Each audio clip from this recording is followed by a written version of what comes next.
Looking back, I should have seen it coming. The signs were everywhere. Mom's tight-lipped silences whenever I rambled about my business classes, Dad's smug dinner-table sermons about real careers over his third glass of Pinot, and the way they hung my cousin Daniel's med school acceptance letter above the fireplace like it was the Mona Lisa. My business school honors? Shoved in a drawer, forgotten like junk mail. But nothing, not the snarky jabs, not the eye rolls, could have braced me for that spring afternoon. Cherry blossoms fluttered outside our family home, pink petals dusting the lawn like nature's confetti. I just graduated, my business degree, with highest honors, still rolled up in my sweaty hand. Mom's bulgogi scented the air, her signature dish for big days. I thought it was my moment. Turns out it was my execution. Evelyn, Dad's voice cut through the house like a scalpel. He stood in his office doorway, white doctor's coat pristine, a walking monument to everything he prized over me. We need to talk. That office was his sanctum. Diplomas lined the walls, his grandpa's. Even Daniel's letter got a gold frame. A skeleton model smirked from the corner as I stepped into what felt like an ambush. "We've been patient," he said, arms crossed. 4 years to mess around. "But it's time to grow up. We signed you up for the MCAT. 6 weeks. Prep hard, and you can still apply this cycle." I clutched my diploma, stunned. "Dad, I'm not taking the MCAT. I got an offer from Straightest Health Advisory, top healthcare consulting." It's "A consultant?"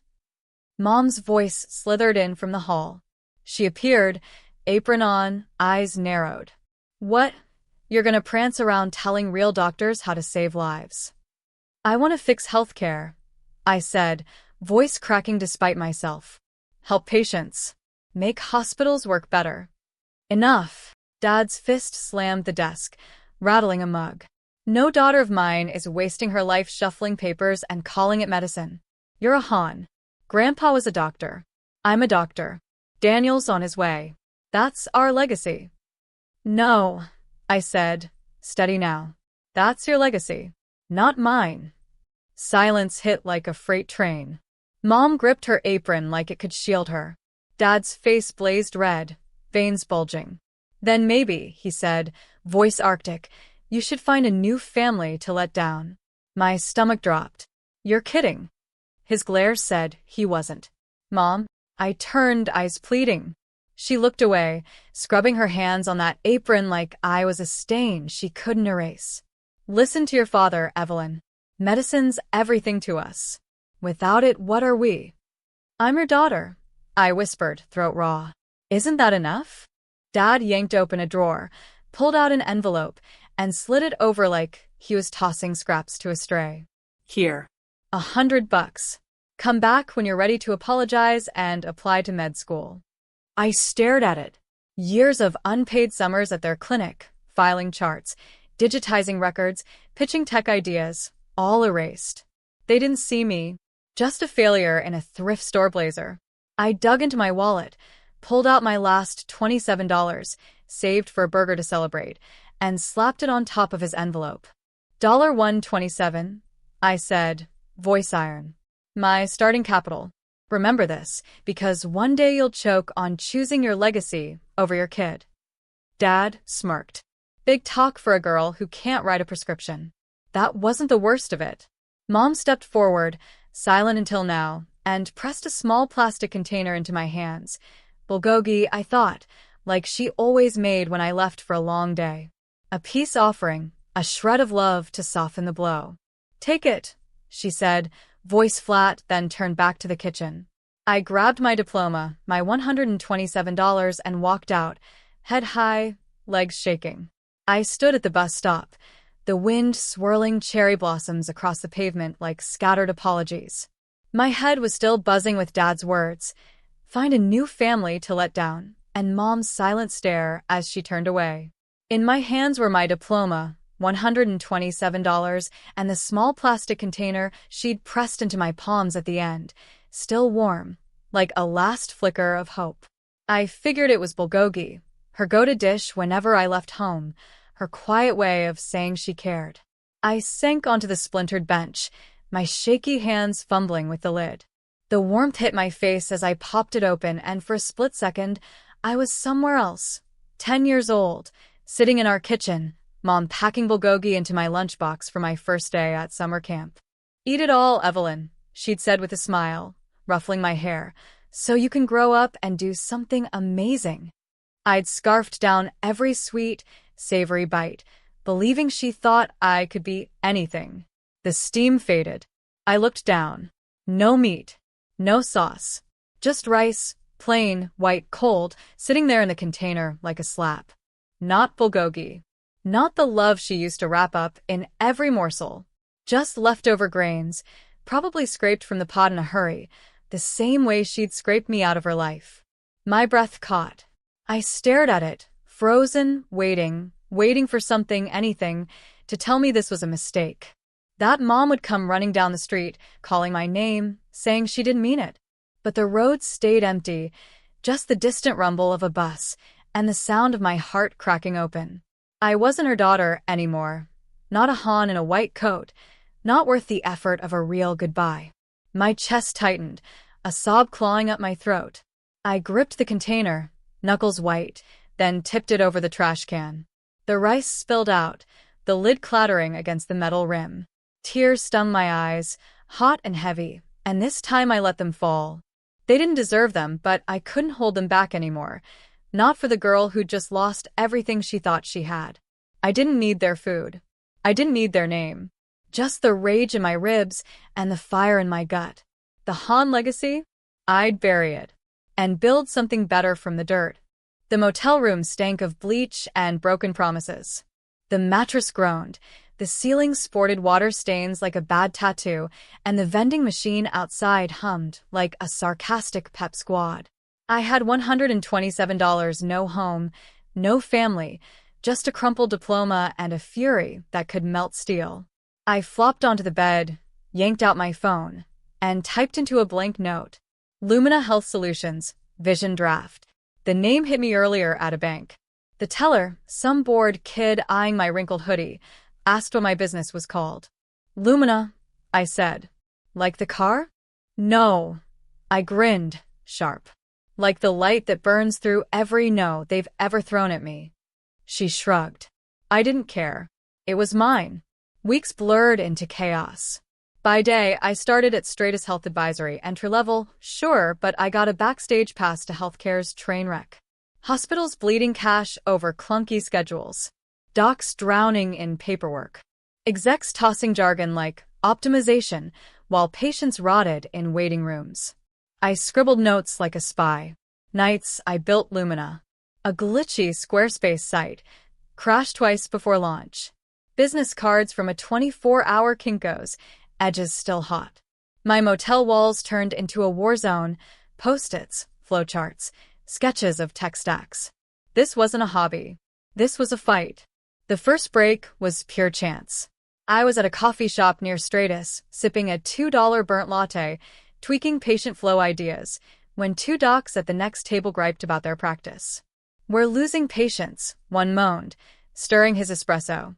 "Billing's a mess. Staff can't book a damn appointment." I spun my chair.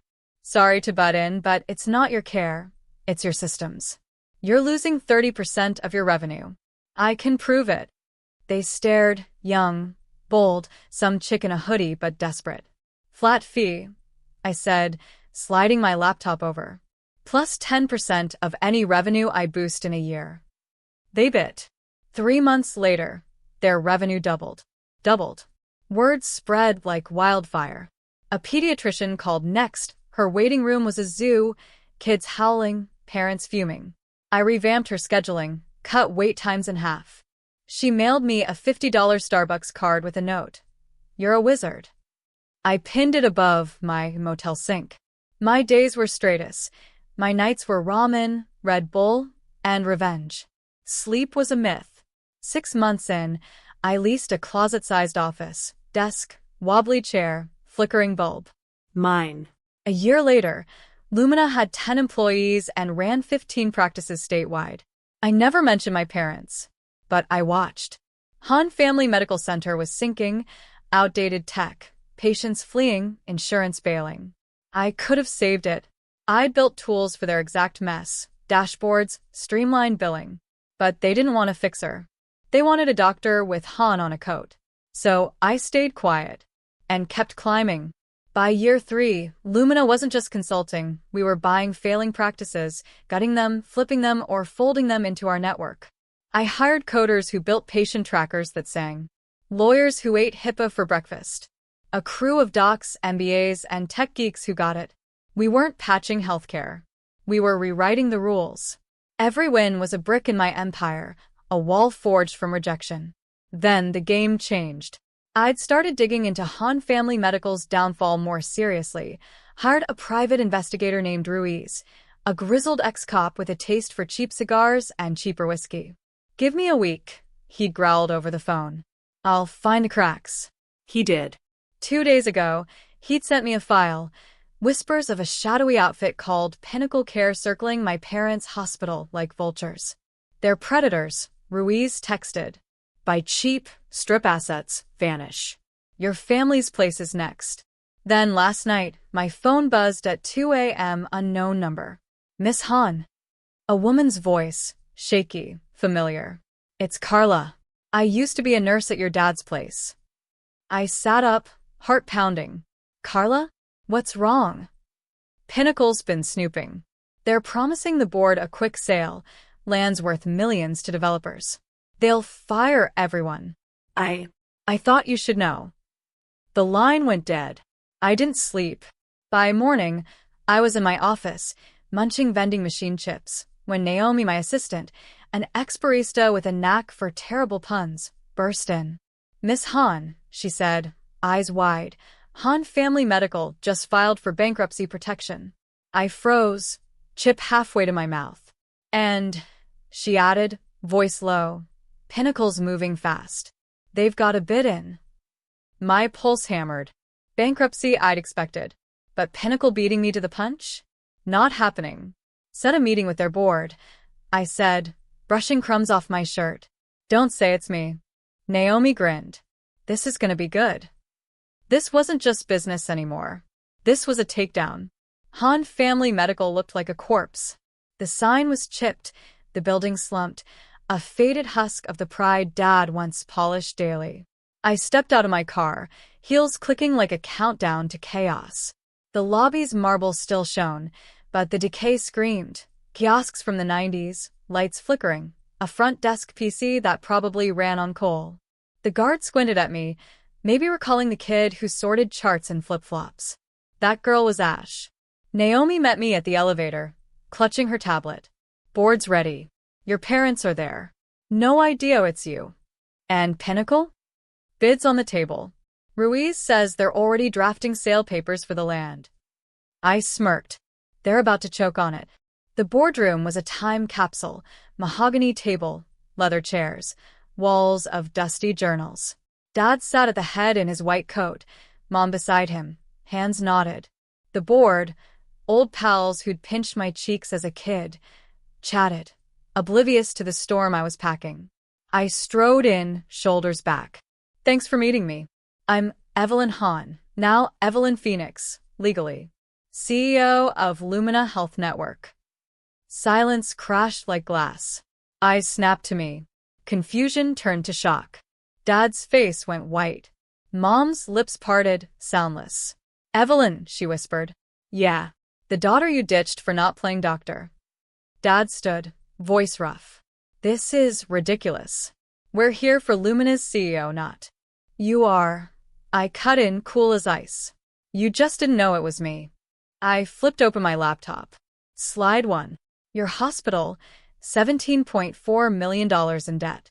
Patient satisfaction down 22% in 2 years. Staff turnover at 38%. Systems older than dirt. Insurance jumping ship. Dr. Lin, a board relic, coughed. "This right?" "Dead on," I said, locking eyes with Dad. "I've tracked this place for years, waiting for it to break." "You planned this," Dad growled. No. "You did, when you gave me $100 to disappear. I just made sure I'd be your only lifeline when it crashed." Mom's eyes watered. "Evelyn, please." "No," I snapped. You don't get to cry legacy now. You threw me out because I didn't fit your mold. Here's my future, $1.2 billion in assets. Next slide. My offer. Lumina takes your debt, upgrades everything, keeps 90% of staff. Leadership's out. Dr. Han, I nodded at Dad, gets a senior physician gig.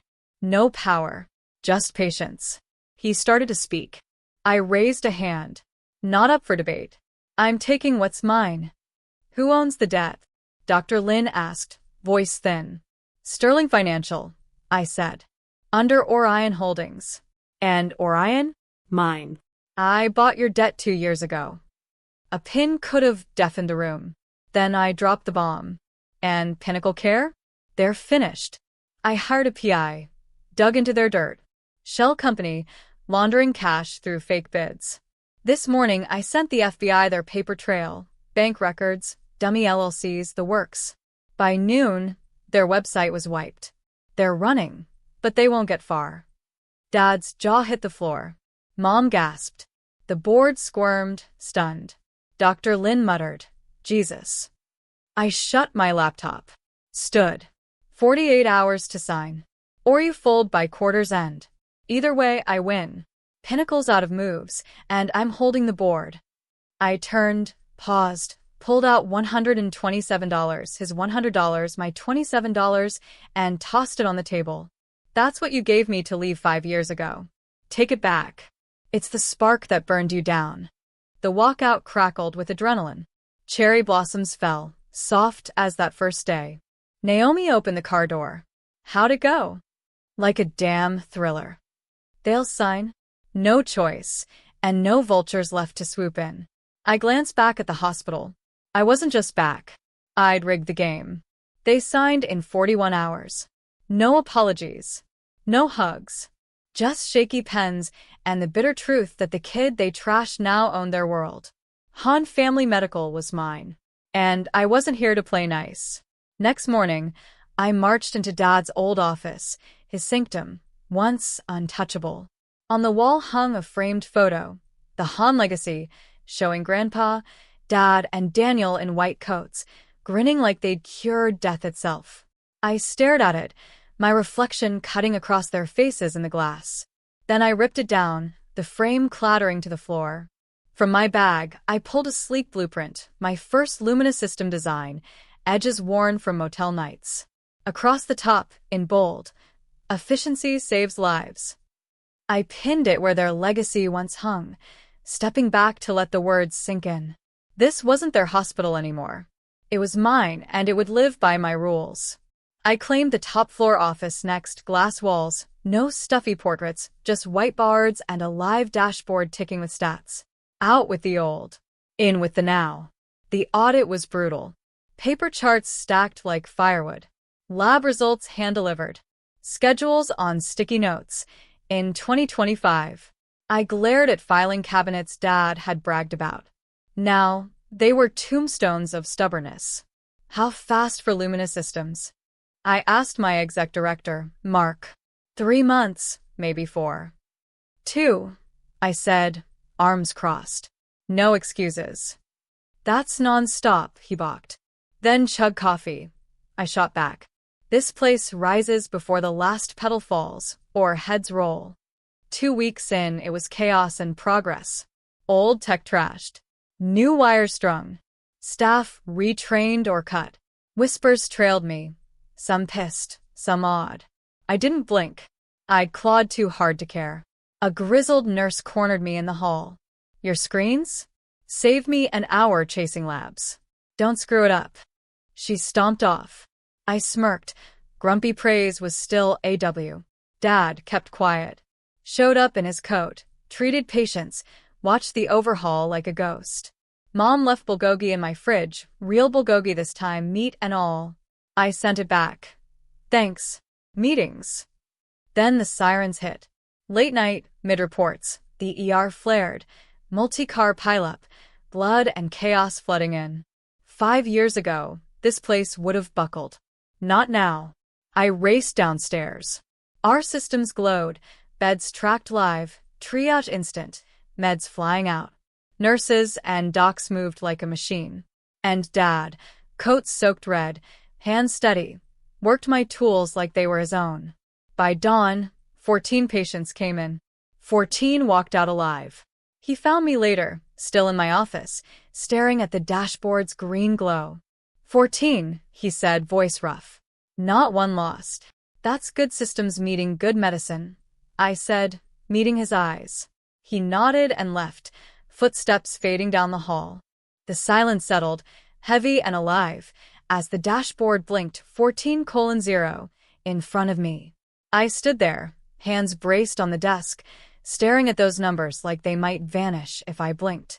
14 in, 14 out. No deaths. No failures. My breath hitched, uneven, and a tremor ran through me, not from the exhaustion of the night, but from something clawing its way up from deep inside. This wasn't just a win. It was proof that the systems I'd built, the ones I'd poured my soul into, could hold life together when everything else fell apart. I thought of Dad's voice, years back, cutting through me like a blade. Emotions cloud judgment, Evelyn, he'd said, his tone ice cold, when I'd teared up over a patient's chart I couldn't file fast enough as a kid.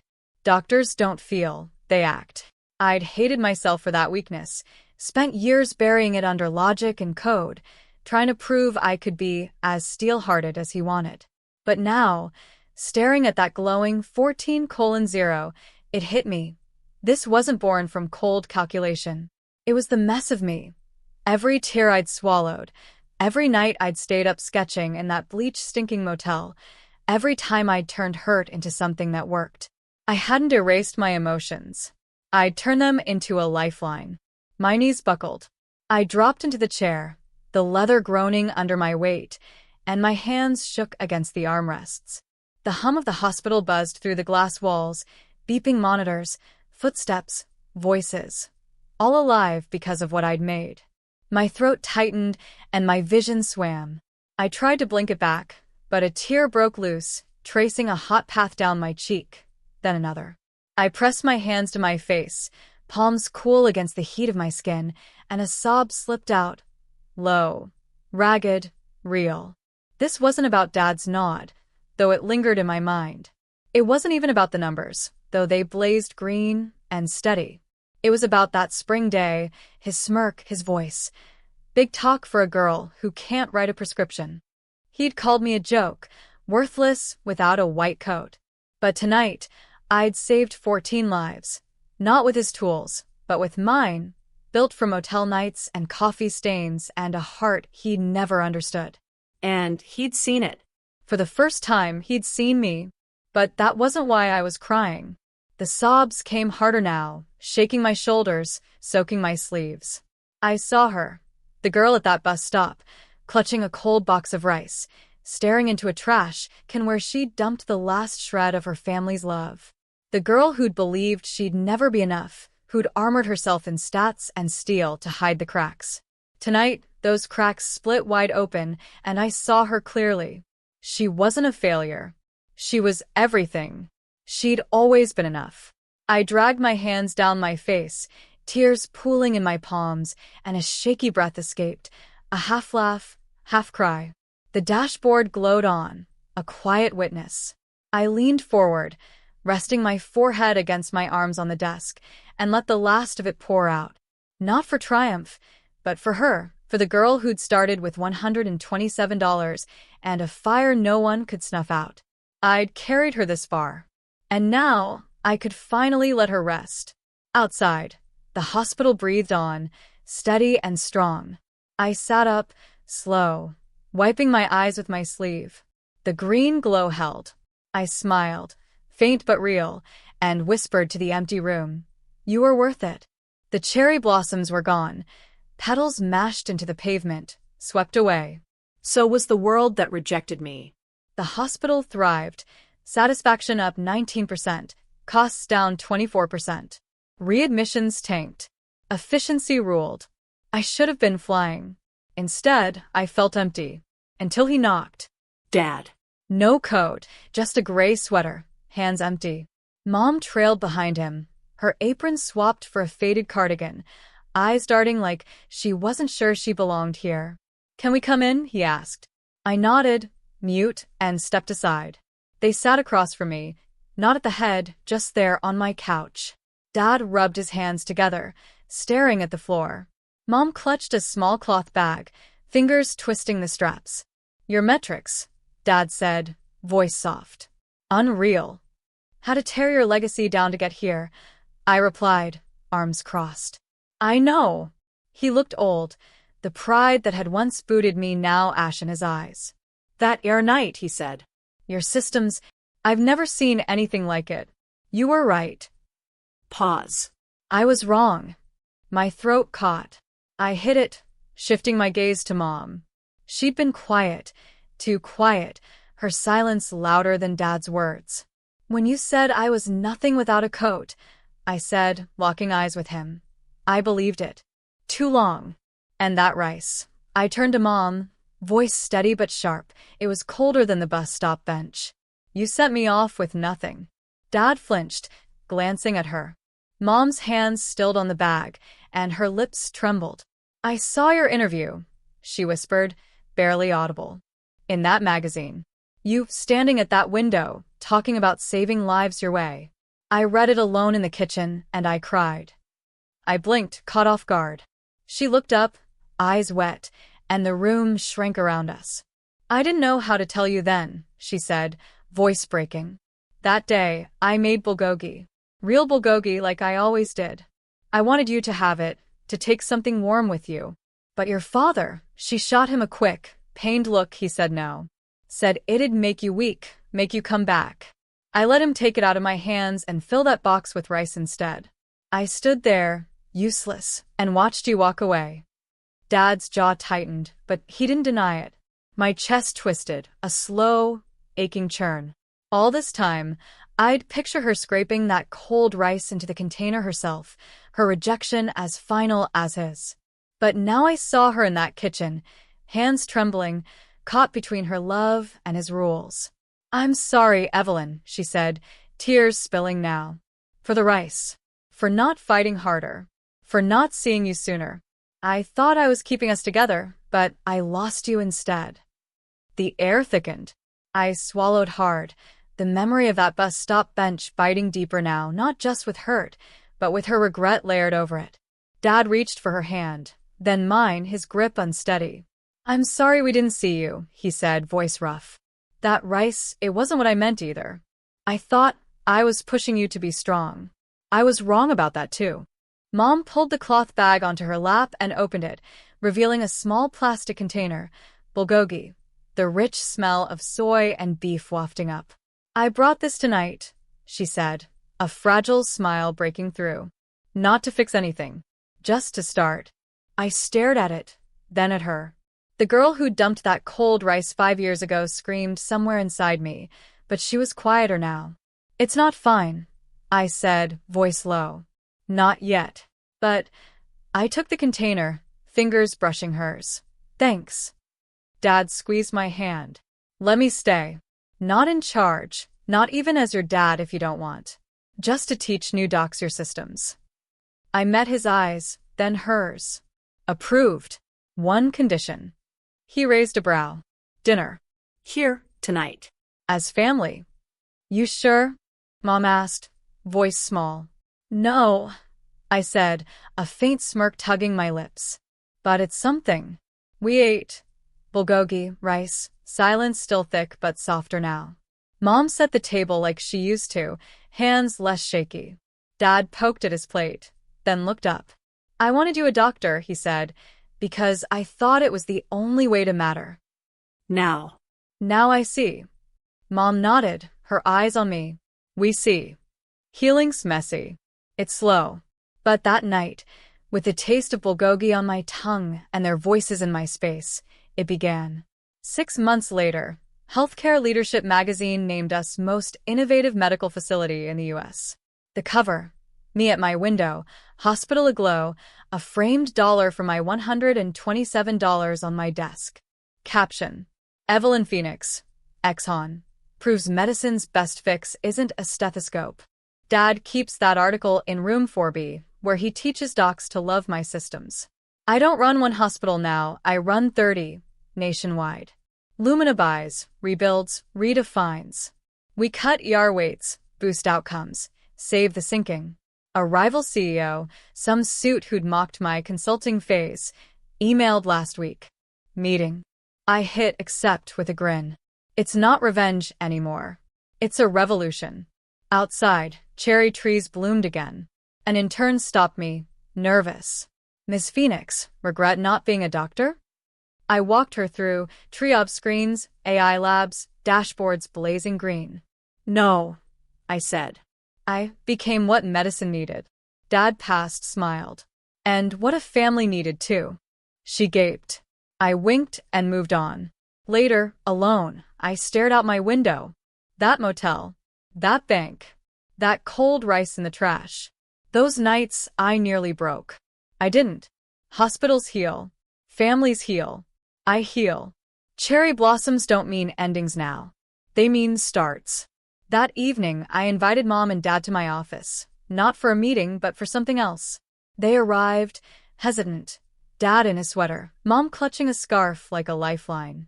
I slid a small plastic container across my desk, the kind Mom used to pack bulgogi in. Her eyes flickered with recognition, then confusion. Open it, I said, leaning back. She lifted the lid, the faint scent of soy and beef wafting up, but inside, no food.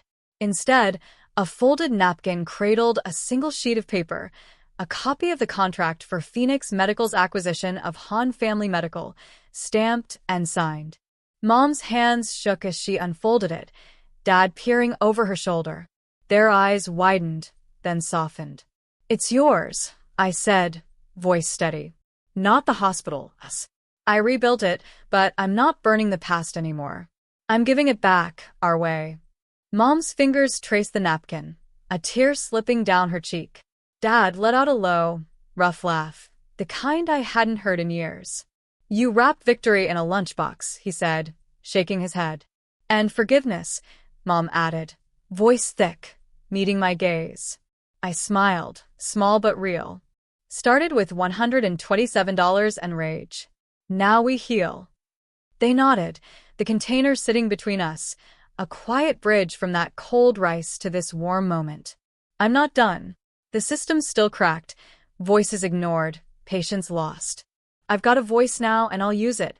Not to burn the past, but to build a future no one can dodge. No daughter told her dreams don't count. No legacy choking progress. Just a girl with $127 and a heart that wouldn't quit. I'm Evelyn Phoenix. And this is just the kickoff. Hey, if Evelyn's game, her fire, that rice, that pinnacle takedown, that wall swap, those ER tears, got your pulse racing, stick around. Hit subscribe, join the crew, and let's see where this revolution rolls next. You in?